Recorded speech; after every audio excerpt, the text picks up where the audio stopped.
Get out and take that child with you. My husband shoved the car door open and the cold rain hit me like a slap.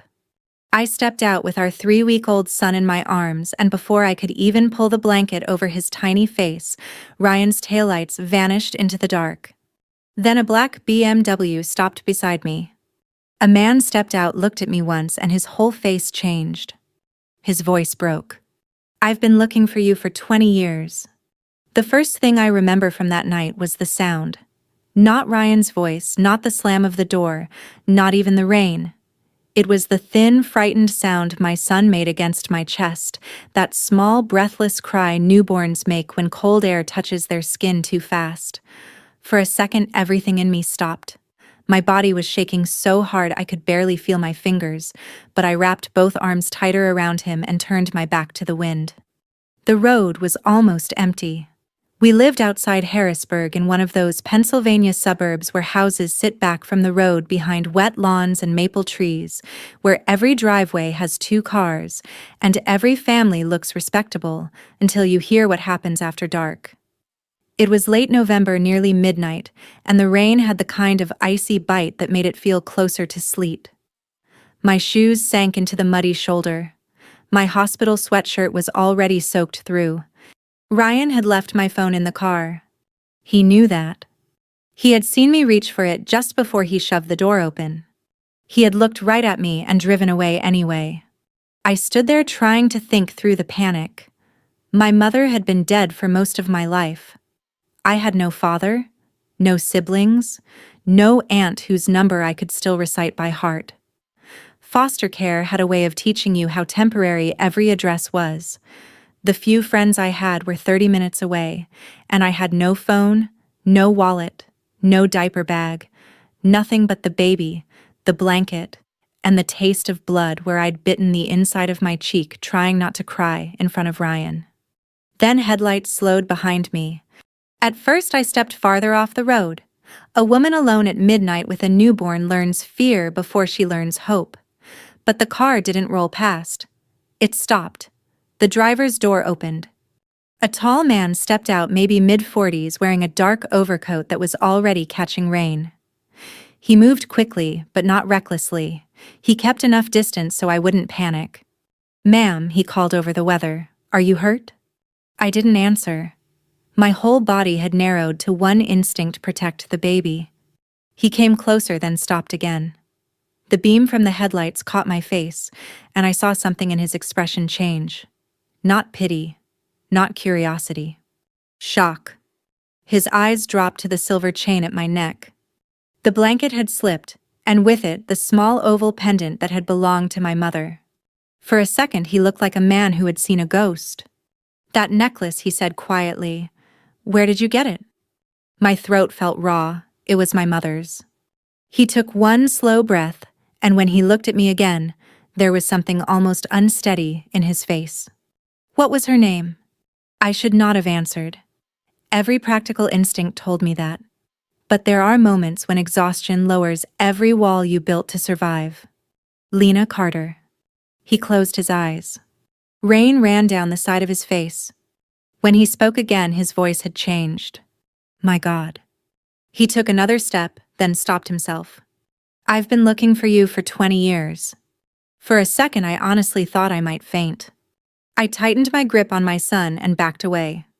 "I don't know you." "No," he said immediately. "No, of course you don't." He lifted both hands slightly, palms open. "My name is Daniel Mercer. I was a friend of your mother's. I'm not asking you to trust me right now. But your baby is freezing and you need to get him warm." My son whimpered again, and that sound cut through every other thought. He was right. I hated that he was right. Daniel moved with careful calm. He opened the back door of the BMW and stepped away so I could see the back seat. No one else was inside. A clean wool blanket lay folded there. He didn't reach for me. He didn't touch the baby. He simply stood in the rain and waited. I got in. The heat hit my face so suddenly it almost hurt. My hands were trembling too hard to tuck the blanket around my son properly. Daniel climbed into the driver's seat, turned the heater higher, and pulled away from the road. "Nearest ER is 12 minutes, he said. I nodded but said nothing. For the first few minutes only the windshield wipers spoke. My son began to settle against me, his breathing growing less sharp. I watched every movement Daniel made, the way he checked mirrors, the way he kept both hands on the wheel, the way he didn't try to fill the silence with comforting nonsense. Finally, I asked, "How do you know my mother?" He stared ahead for a long second. "I knew her 20 years ago," he said, "and I owe her more than I can ever repay." That was not an answer. But there was something in the way he said it that stopped me from pushing. The hospital was bright overlit and almost painfully warm. A nurse took one look at my soaked clothes and hurried us inside. They checked the baby first, temperature a little low but stable. They checked me next. Mild exposure, elevated blood pressure, no serious injury. I sat in a plastic chair with my son sleeping against my chest, while the adrenaline drained out of me and suddenly I could barely keep my eyes open. Daniel stayed outside the exam room. He didn't hover. That mattered. An hour later, a pediatric resident finally smiled and told me the baby was fine. The relief was so sudden and so deep that tears came before I could stop them.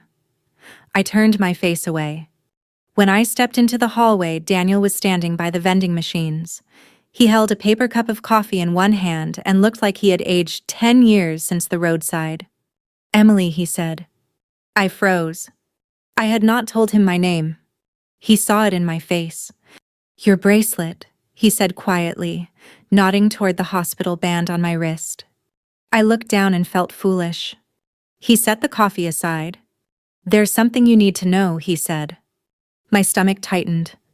20 years ago, your mother called me for help. She told me she was leaving. She told me she was taking you with her." He swallowed. "I told her I'd come." The hallway seemed suddenly very still. And I asked. His jaw tightened. I was late. The words hung there between us. He looked past me toward the sleeping child in my arms. "The night I found you on that road," he said, voice low and rough, "I saw the same rain, the same fear. And for 1 second it felt like God had put me back in that night and told me I had one chance not to fail again." I couldn't speak. My son shifted in his sleep. Then Daniel looked back at me, and there was something heavier in his eyes now, something almost like dread. "And Emily," he said, "your husband didn't just abandon you tonight." He paused. "He reminded me of the man your mother was trying to escape." The words stayed in the air long after Daniel said them, and for a few seconds I simply stood there with my son asleep against my chest, listening to the low mechanical hum of the hospital at 2 in the morning. Somewhere down the hall, a nurse laughed softly. A cart rolled past. Fluorescent light washed everything flat and pale. Ordinary sounds, ordinary light. But inside me, something had shifted. My first instinct was anger. Not because I believed him, but because I did not want to. All my life I had survived by learning what not to touch. Foster care teaches you that. There are rooms inside yourself you board up, early questions about your parents, about why nobody came back, about whether you were forgotten or simply not worth the trouble. You learn to live around those rooms. You learn to keep moving. Now a stranger had opened one. "What does that mean?" I asked. Daniel's face tightened. "Not here." That answer made me colder than the rain had. "You don't get to say things like that and then walk away." "I'm not walking away." "Then explain." He glanced at the sleeping baby in my arms. "You haven't slept. Your son needs warmth. You need food. I'm asking for 1 hour, then I'll tell you everything." I hated that he sounded reasonable. I hated even more that I had nowhere else to go. The social worker on night duty came by a few minutes later. She was kind, practical, in her late 50s, the kind of woman who had seen every version of disaster and no longer wasted words pretending life was fair. She asked if I had somewhere safe to stay. I said no. She asked if I wanted police called. My mouth opened but nothing came out. I should have said yes. Ryan had left his wife and newborn on the side of a road in freezing rain. That should have been simple. But abuse rarely looks simple when you're standing inside it. My mind kept trying to explain him. He was angry. He was stressed. He didn't mean it. He'd come back. Even after what he had done, part of me was still protecting the version of him I had spent 4 years loving. The social worker gave me a look I understood immediately. She had seen women make that silence before. Then Daniel spoke quietly. I have a guest house, separate entrance, separate key. Emily can leave any time she wants. She looked at me, not him. That your choice? I nodded. By the time we left the hospital, it was nearly 4 in the morning. The rain had thinned to a fine mist and the roads were almost empty. My son Noah slept in a borrowed infant carrier the hospital had given us.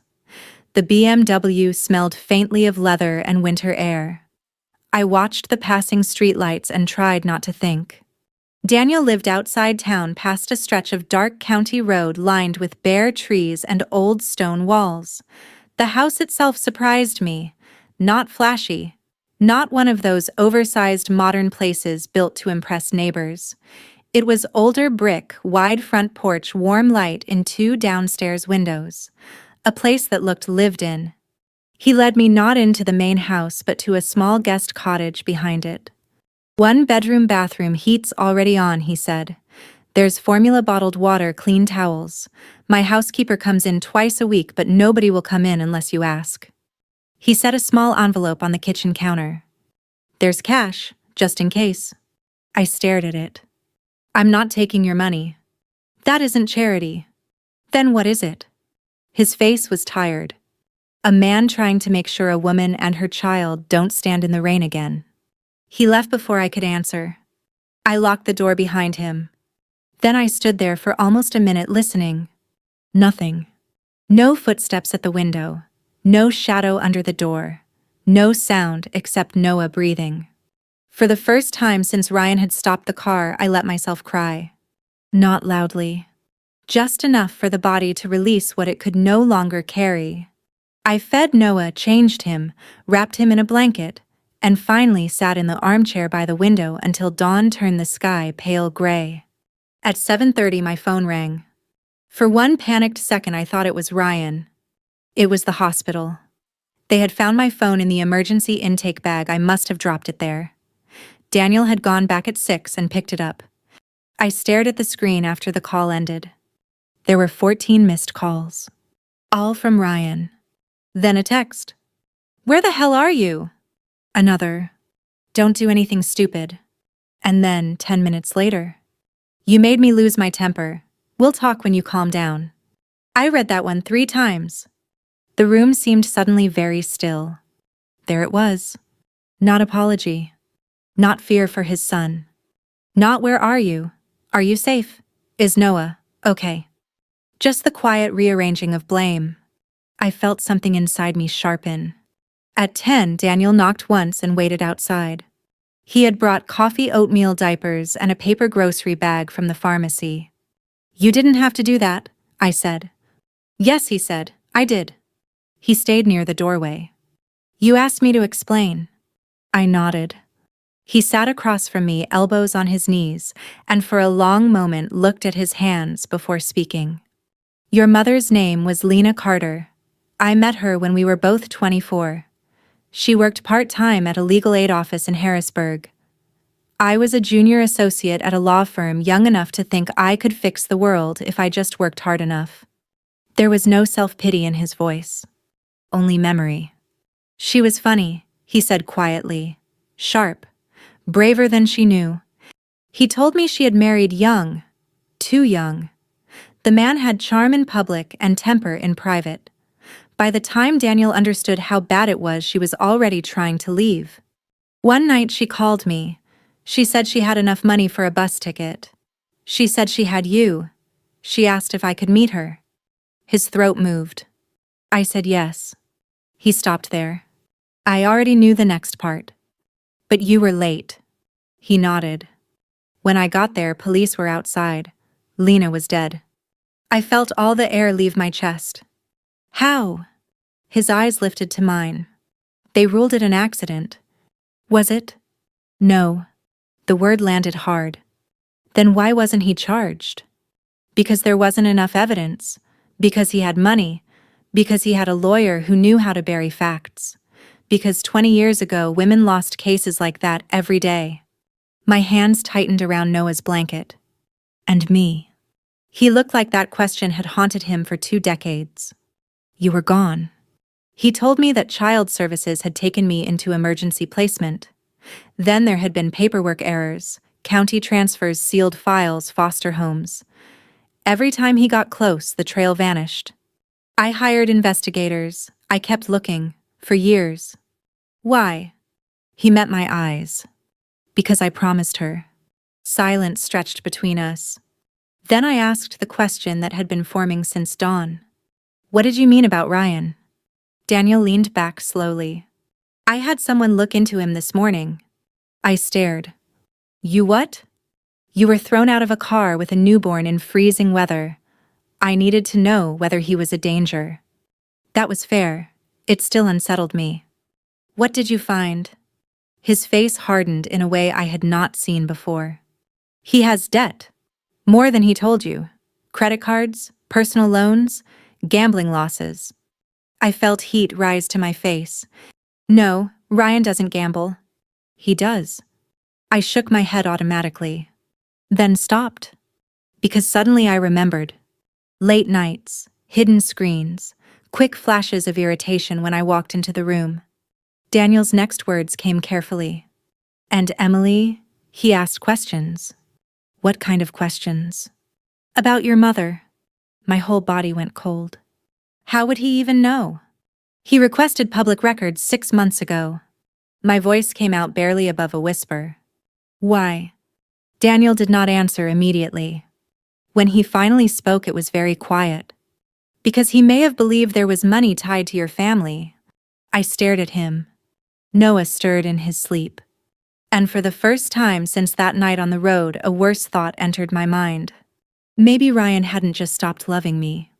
Maybe he had been waiting for something. There is a particular kind of silence that follows betrayal, and it is not loud or dramatic. It does not crash through the walls. It settles. It sits in the room with you, while you warm a bottle, while you fold a blanket, while you stare at the back of your own hand and try to understand how the life you thought you were living became something else when you were not looking. For the next 2 days, I barely left the guest cottage.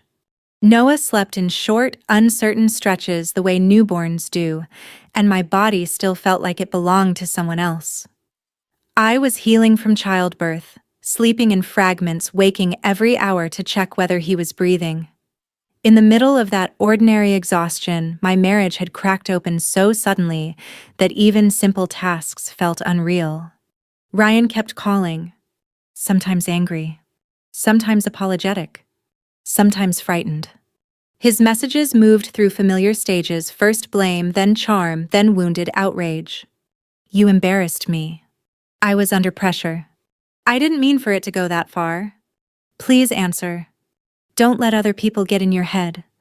That last one stayed with me. Other people. As if the night itself had not happened. As if the cold rain, the road, the baby, the empty darkness, none of that counted unless someone else named it. On the 3rd morning, Daniel knocked and asked if I felt strong enough to go into town. I said yes before I could think too hard about it. He drove. I sat in the passenger seat with Noah asleep behind us. The lawyer's office was on Front Street in Harrisburg above a small accounting firm. The brass plate on the door read, Margaret Ellis Family Law. She was in her early 60s, gray hair pinned back, navy blazer, clear eyes. She had the steady, unsentimental manner of women who have spent 30 years watching people lie in polite language. She asked for facts first. No interpretation. No emotion. Just facts. Did Ryan push you? Did he know the baby was with you? Did he leave your phone in the car? Did he return? I answered each one. She wrote quietly. Then she set down her pen. What he did creates exposure, she said, especially with a newborn present. I want documentation, hospital records, phone logs, text messages, financial statements, every piece of paper you can find. I nodded. Then she asked the question that mattered most. Emily, what do you want? That should have been easy. Instead, I sat there for several seconds. What did I want? An apology number. To go back number? To understand maybe. But beneath all that, there was something simpler.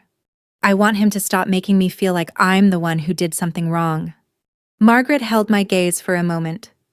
That she said we can work with. That afternoon, I logged into our joint accounts for the first time in weeks.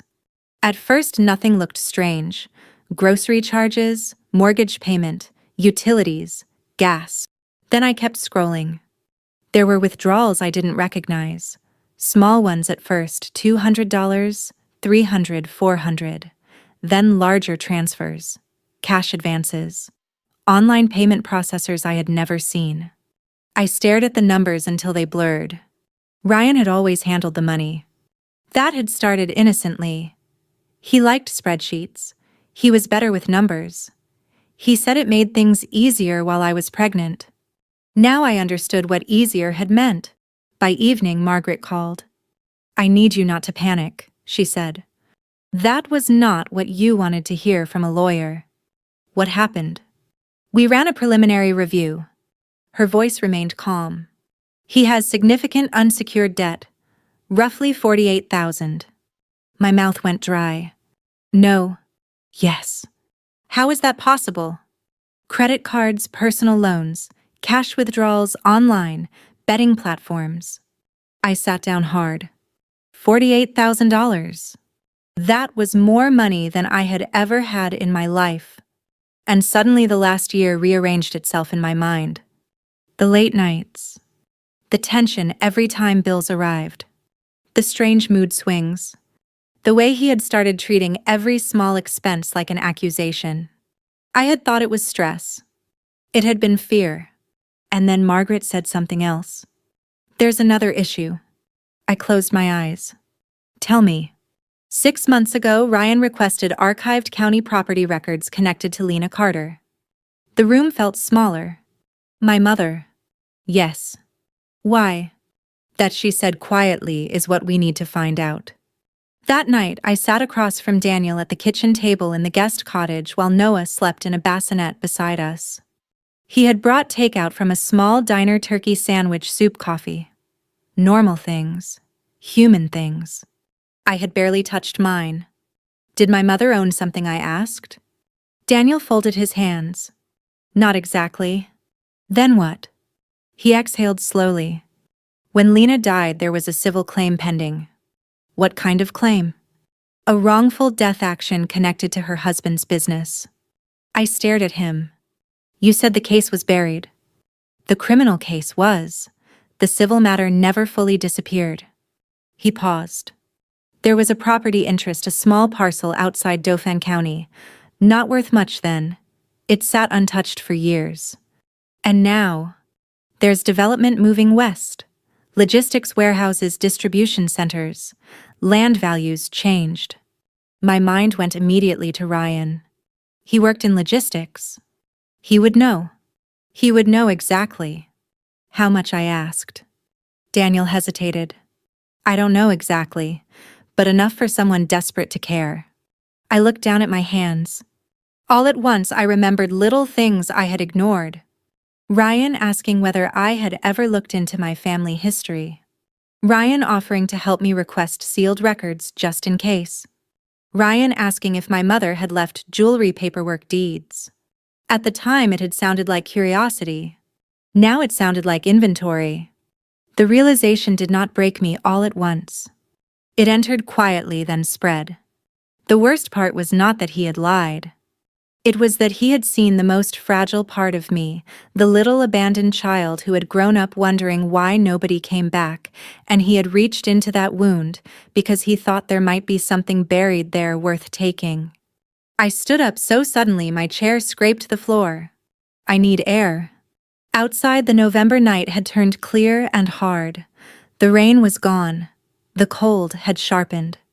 I stood on the back porch breathing until the air hurt.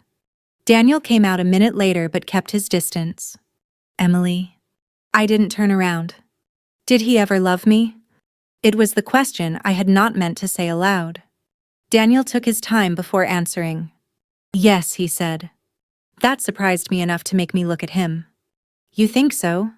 I do. Then how does someone do this? He looked past me out into the dark yard. People don't always become cruel because they never loved. Sometimes they become cruel because fear, greed, and weakness finally grow larger than whatever love they had. I stood there with that. Then my phone buzzed. A text from Ryan. She'll sign whatever I put in front of her. She always does. For 1 second I didn't understand. Then I saw the forwarded note from Margaret. She had intercepted it. It had been sent to another number. Probably the woman he was sleeping with. My whole body went still. There it was. No guilt. No confusion. No regret. Only certainty. He thought he already knew how this would end. I read it once more, then locked the screen. And for the first time since the night he left me in the rain, I felt something steadier than grief. I felt anger. Cold. Clean. Useful. Anger, when it finally settled in me, did not feel hot. It felt precise. For nearly a week after Margaret forwarded Ryan's text, I said very little. That surprised Daniel at first. He had seen me frightened, shaken, exhausted. Now he watched something quieter happen. I stopped reacting and started paying attention. Every morning I fed Noah, changed him, walked the length of the small guest cottage while he slept against my shoulder. Then I sat at the kitchen table with coffee gone cold beside me and went through documents. Bank statements, credit card records, insurance papers, tax returns, phone logs. The rhythm itself steadied me. One page after another. One fact after another. Numbers had no charm. They did not apologize. They did not rewrite memory. Margaret called every other day. Don't confront him yet, she said. Let him keep talking. People who think they're still in control often hand you the rest. She was right. Ryan kept texting. At first he was angry that I had not come home. Then he became strategic. Then almost tender.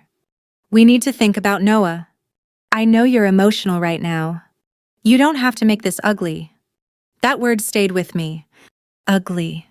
As if being thrown onto a road with a newborn had not already defined the word. By the second week, Margaret had built the first clear picture. Ryan's gambling losses were real. The affair was real too. A woman named Melissa Grant, 32, worked with him at the logistics firm in Carlisle. Their messages were not romantic in any meaningful sense. They were practical, transactional, impatient. Plans, complaints, money. He had been borrowing against future paychecks. He had used one of our credit cards to cover cash advances. And 3 months before Noah was born, he had quietly downloaded forms for legal separation. I read that line twice. 3 months before our son was born. While I was buying diapers. While I was choosing paint for the nursery. While I was lying awake at night wondering whether I would be a good mother. That evening, Daniel found me sitting at the kitchen table long after dark. He did not ask what was wrong. He simply sat down across from me. He planned it, I said. His face stayed still. Yes. I keep going back trying to figure out where I missed it. You didn't. I should have. No. His voice was gentle but firm enough to stop me. Trust isn't stupidity, Emily. It's what decent people offer before they have a reason not to. That sentence stayed with me. The meeting with Ryan happened 3 days later.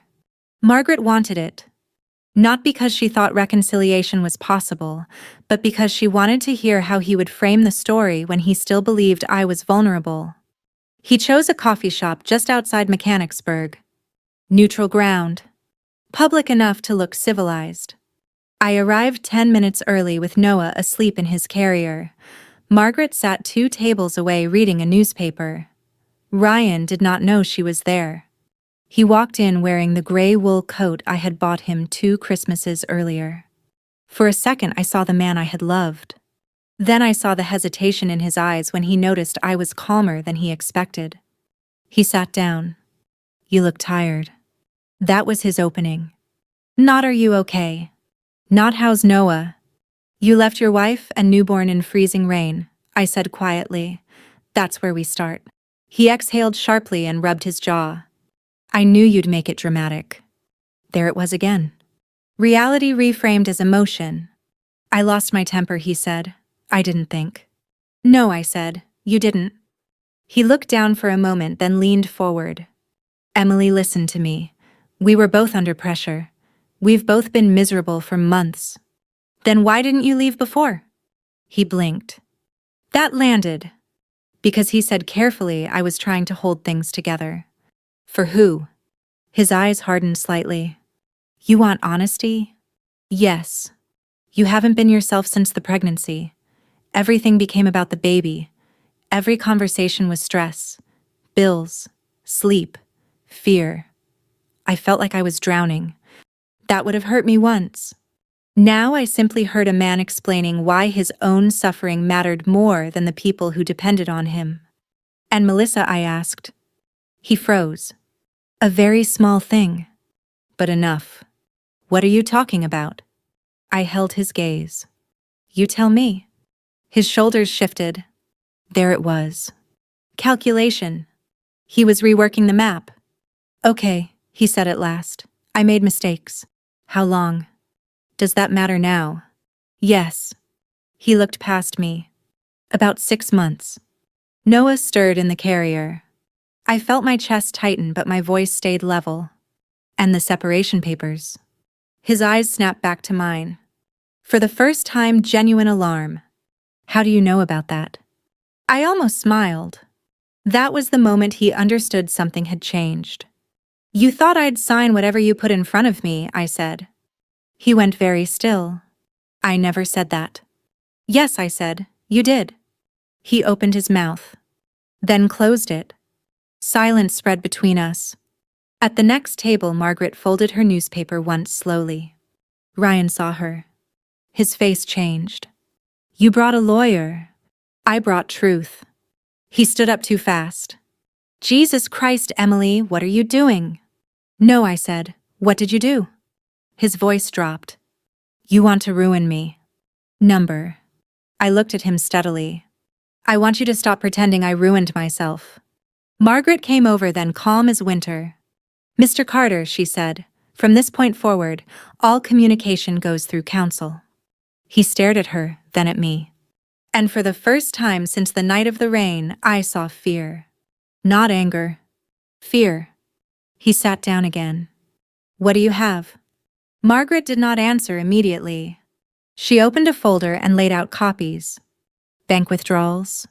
Credit records. Phone logs. The hospital intake report. And finally the text message. She'll sign whatever I put in front of her. He looked at the page and all the color drained out of his face. My God, he said. He wasn't speaking to us. He was speaking to himself.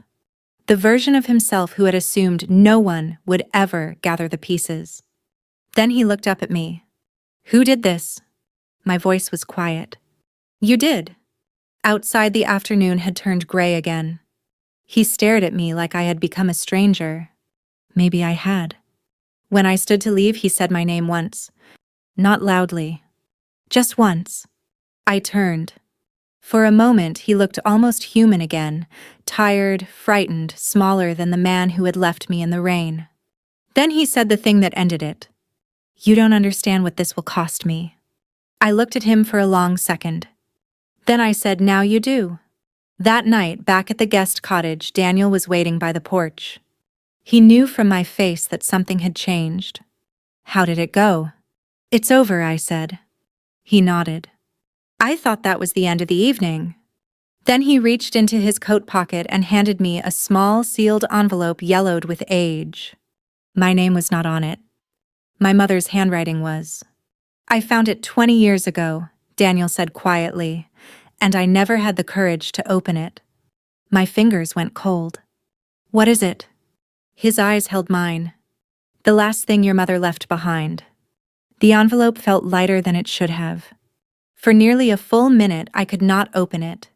My fingers rested against the paper, tracing the softened edge where time had worn it down. 20 years. 20 years of foster homes, borrowed bedrooms, school forms with blank lines where family history should have been birthdays that came and went, with no one who knew the day I was born except me. 20 years of believing that somewhere inside the story of my life there had been a door that closed because I was not enough. Now that door was in my hands. Daniel stood near the porch rail giving me space. He did not speak. Neither did I. Finally, I broke the seal. Inside was one folded sheet of paper. The handwriting was steady at first, then thinner toward the bottom. Emily. If you ever read this, it means I did not get far enough. I stopped breathing. I read it again slower. I want you to know one thing before anything else. I did not leave because I stopped loving you. I left because I loved you more than I could survive staying. My vision blurred. I sat down on the porch steps because suddenly my knees no longer felt reliable. The night was cold, but I barely felt it. She wrote that she had tried for months to leave quietly. She had hidden cash in a coffee tin behind the stove. She had packed a small bag. She had memorized bus schedules. She had called Daniel because he was the only person she believed would come. And then the sentence that broke something open in me. If you grow up believing I abandoned you, that will be the cruelest thing he ever did. For a long time I could not read past that. My whole life I had built myself around absence, around that old silent question children never say out loud because saying it makes it real. Why didn't she stay? Why didn't she come back? Now in 6 lines the shape of that grief changed. She had tried. She had tried. I finished the letter with tears running down my face. At the end she wrote, "Be kind but not small. Be brave but not reckless. And if someone teaches you to live afraid, leave before fear becomes your home." There was no signature. Just Mom. I don't know how long I sat there. At some point Daniel came down and sat one step below me. "I'm sorry," he said quietly. I looked at him. For what? For being 20 years late. He did not say it like a plea. Just truth. I thought about the road, the rain, Noah against my chest, the headlights stopping. "You came," I said. He looked down. Yes. That was enough. The divorce moved faster after that. Ryan's attorney pushed for quiet settlement. Margaret pushed back harder. The evidence of abandonment, the financial concealment, the debt exposure, and the documented risk to a newborn had changed the balance. In the end, he accepted terms he never would have imagined a month earlier. Primary custody stayed with me. He assumed responsibility for the personal debt he had hidden. The joint accounts were divided under supervision. He kept the house. I let him.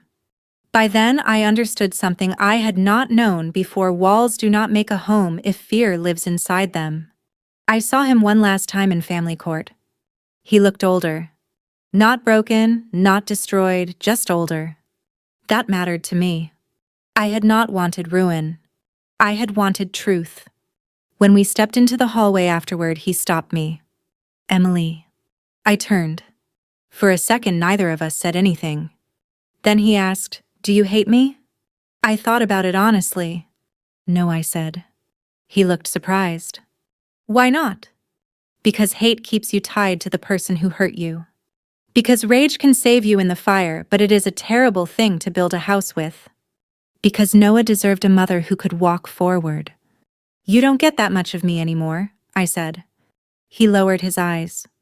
That was the last time I saw him. Spring came slowly that year. Pennsylvania always takes its time with it. The trees stayed bare longer than you expect. Then one morning there are green tips on the branches, and the whole town feels as if it remembered how to breathe.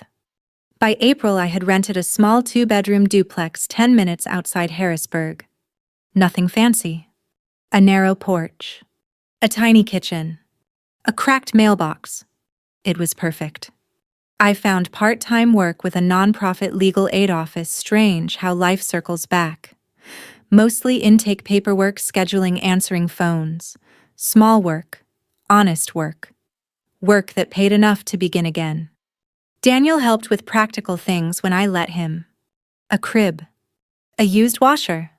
A pediatrician recommendation. Nothing extravagant. He never tried to rescue me. That was one of the reasons I trusted him.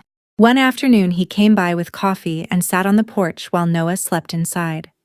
"I set something up," he said.